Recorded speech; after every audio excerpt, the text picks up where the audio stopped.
হযরত আব্দুল কাদের জিলানী রহমাতুল্লাহ আলাইহি মসজিদে যায়। ছোট ছেলেটাকে বাবা মসজিদে নিয়ে যায়। আব্দুল কাদের জিলানীর আব্বাজান উনি মসজিদের ইমাম সাহেব, উনি মসজিদে নামাজ পড়ায় ইমামতি করেন। এদিক দিয়ে ওনার পিচ্ছি সন্তান ছোট্ট আব্দুল কাদের জিলানী বাহিরে সিঁড়ির মধ্যে দাঁড়ায় থাকে।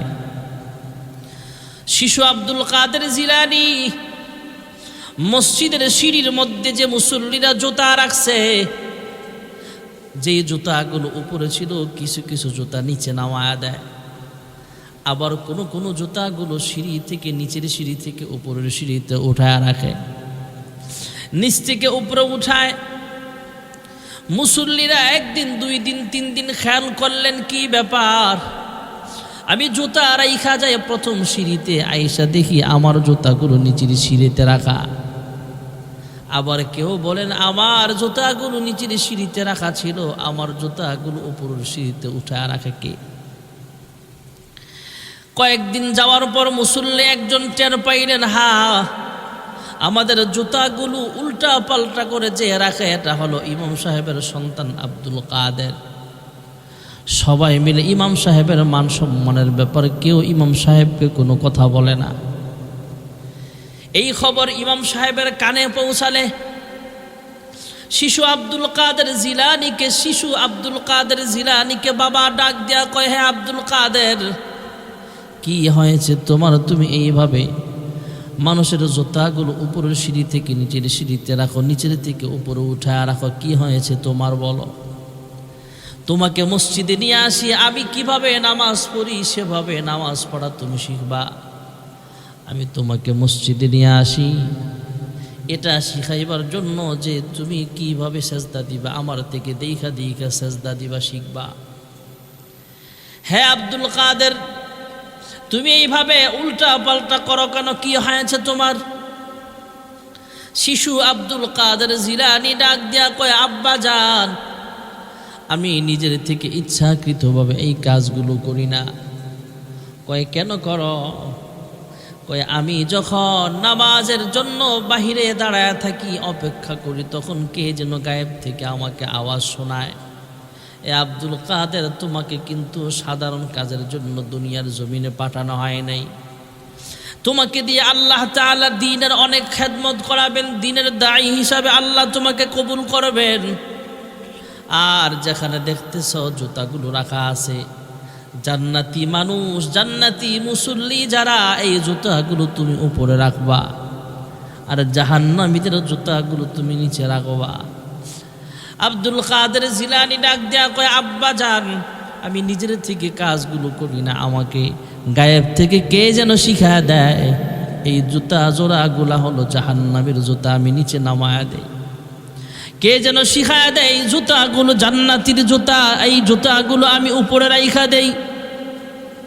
এ আব্দুল কাদের জিলানী রহমাতুল্লাহ আলাইহি ছোট্ট থেকে আল্লাহ ওয়ালা ছিলেন। ভাইয়েরা আমার, আব্দুল কাদের জিলানী রহমাতুল্লাহ আলাইহির জীবনে অনেক ঘটনা ঘটেছে। ভাইয়েরা আমার, আব্দুল কাদের জিলানী রহমাতুল্লাহ আলাইহি একদিন রাস্তা দিয়া যায়, হঠাৎ সামনে তিনি যে রাস্তা দিয়া যাবেন অপর প্রান্ত থেকে একটা কুকুর আসছে। কুকুর মুখ দিয়া জিব্বা দিয়া লালা পরে গায়ের মধ্যে ভিজা দেখা যায়।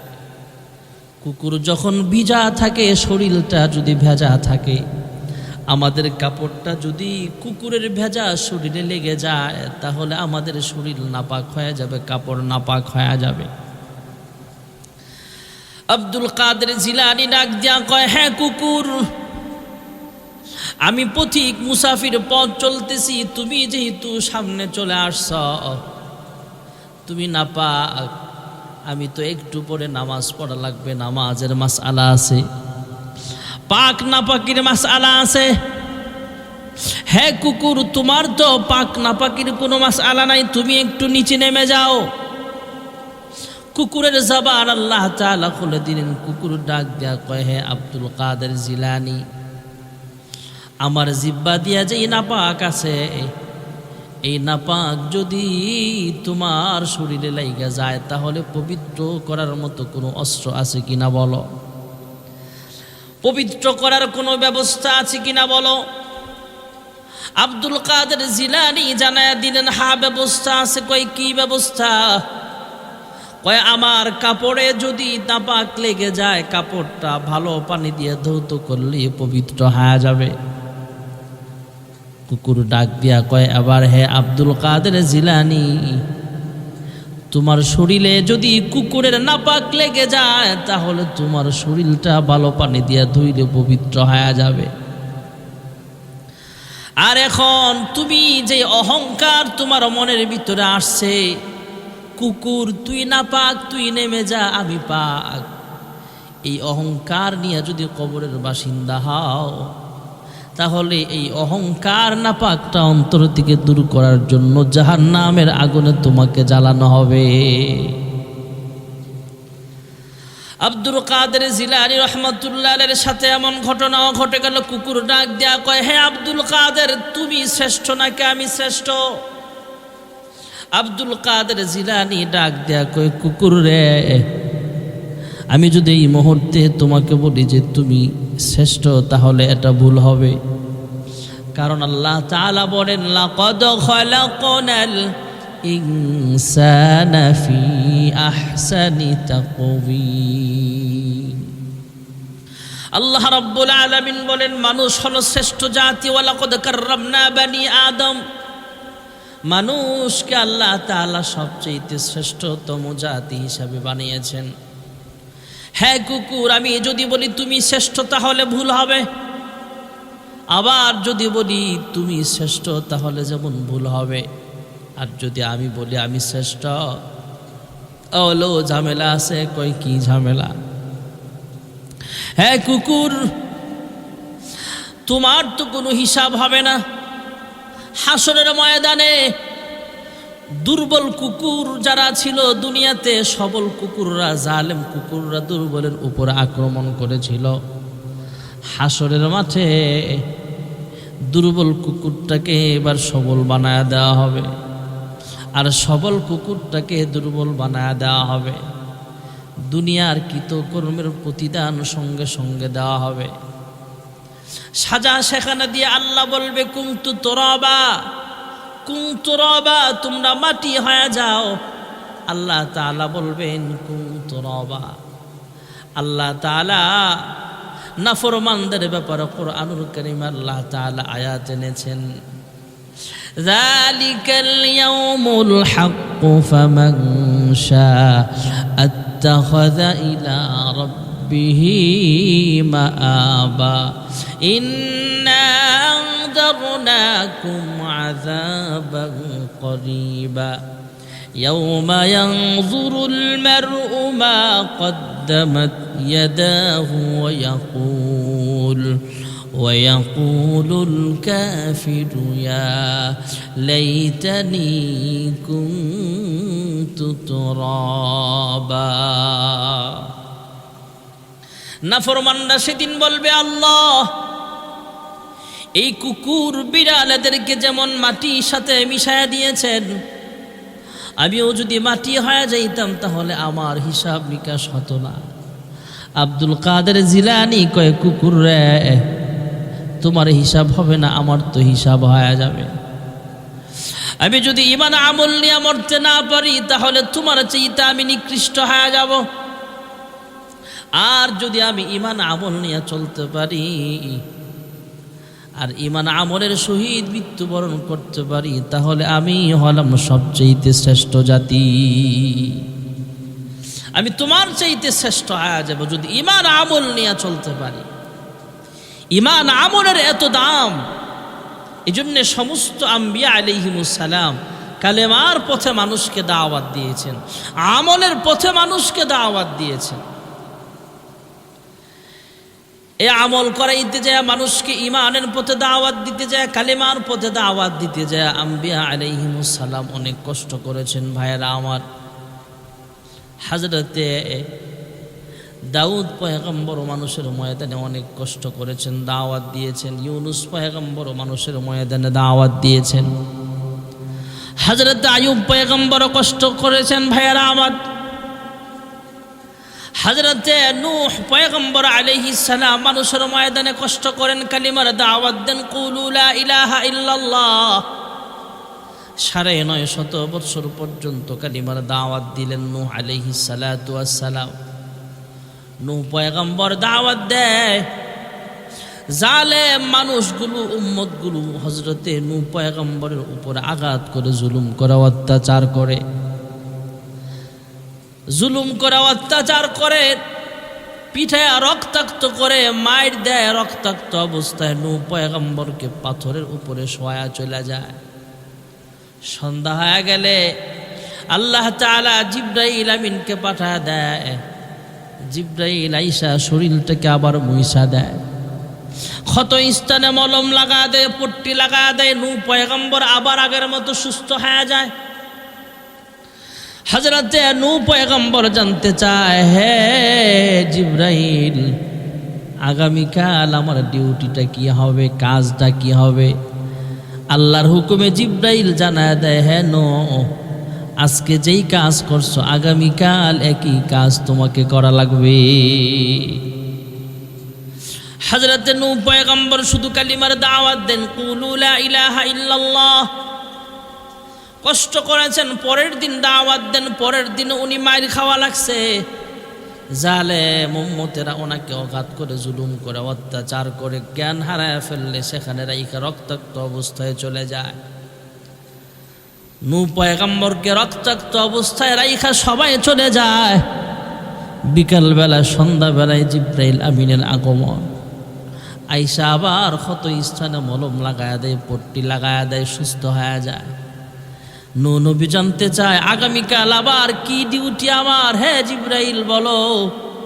জিবরাইল জানায় দেয়, হে নূহ পয়গম্বর, আগামীকালও আপনার ডিউটি হলো আজকে যেই ডিউটিটা আপনি করেছেন, তথা আজকে যেমন মানুষকে দাওয়াত দিয়েছেন, আগামীকালও আপনার ডিউটি হবে আল্লাহর পথে মানুষকে দাওয়াত দেওয়া।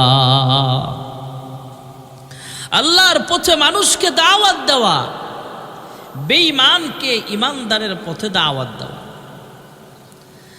হযরত হাসান বসরি রাহমাতুল্লাহ আলাইহি একজন মাজুসি অগ্নি পূজককে কালিমার দাওয়াত দিতে লাগলেন। হে অগ্নি পূজক, নাম ছিল তার শামউন। হে শামউন, তুমি কালিমা পড়ে মুসলমান হয়ে যাও। শামউন জিজ্ঞেস করে, হে হাসান বসরি, আমি যদি কালিমা পড়ে মুসলমান হয়ে যাই তাহলে আমার কি লাভ হবে? মানুষ লাভ সারা দুনিয়াতে কোনো কাজ করতে চায় না।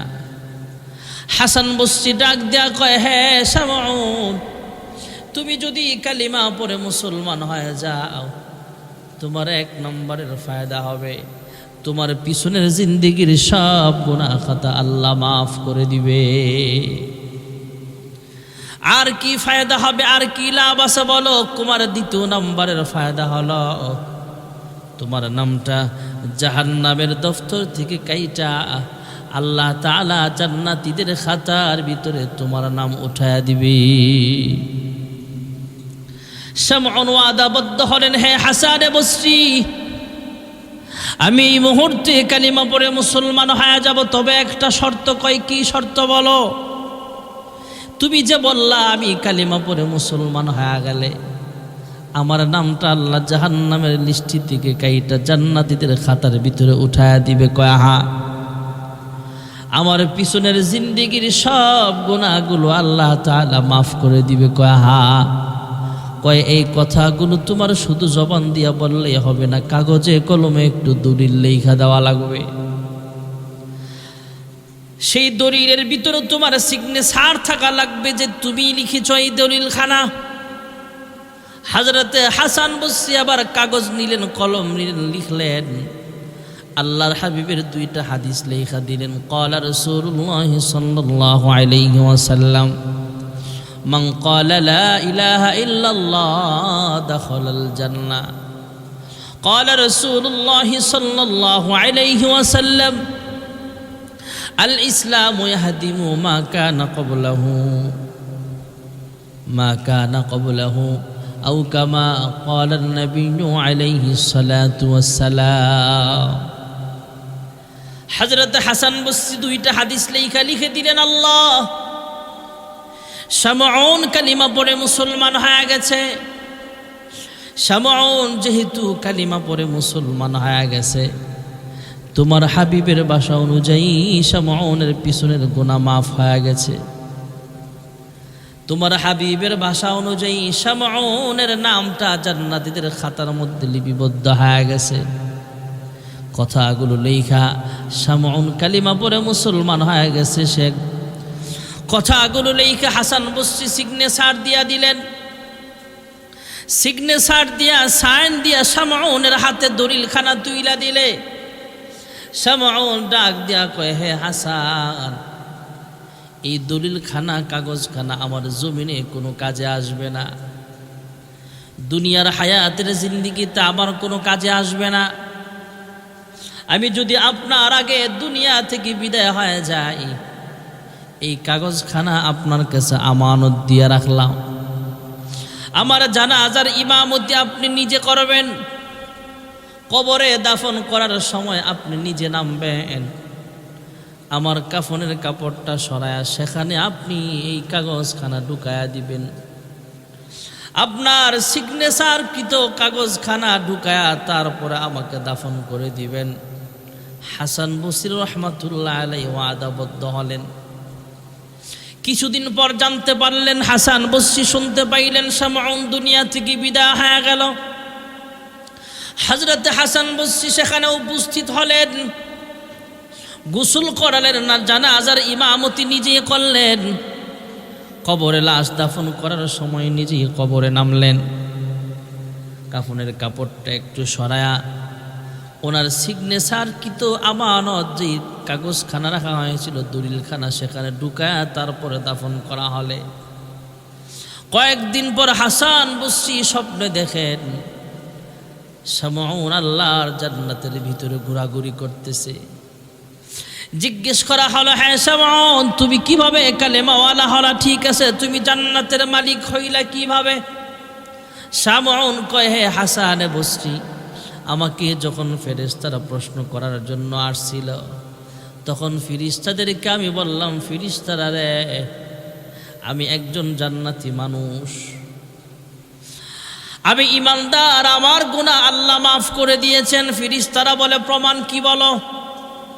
কই, এই যে দেখো, আল্লাহওয়ালা হাসান বসরির দস্তখত কৃত, সাইন কৃত, সিগনেচার কৃত একটা কাগজ আমার কাছে আছে।